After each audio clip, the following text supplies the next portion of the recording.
વડોદરામાં national highway 48 પર આજે એક ભયાનક અને ગમખ્વાર અકસ્માત સર્જાયો હતો.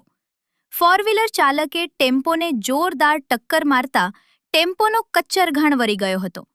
અકસ્માત એટલો પ્રચંડ હતો કે ટેમ્પો ચાલકનું ઘટના સ્થળે જ કમકમાટીભર્યું મોત નીપજ્યું હતું.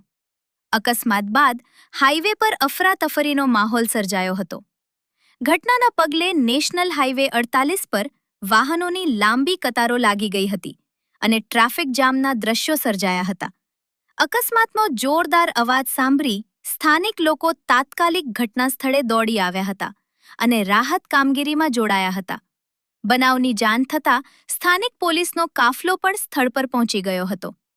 પોલીસે મૃતકના મૃતદેહને પોસ્ટમોર્ટમ અર્થે હોસ્પિટલ ખાતે ખસેડી જરૂરી કાર્યવાહી હાથ ધરી હતી.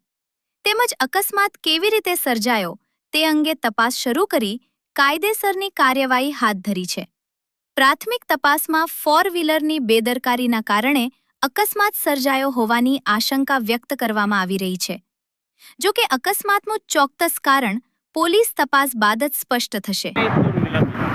पुलिस आएगा, लेके जाएगा उसको चादर पहला मंगाओ तब। अरे ओढ़नी उड़ाई उसको, हैं? ओढ़नी उड़ाई उसको। नहीं नहीं वो अंकल है। ऐसा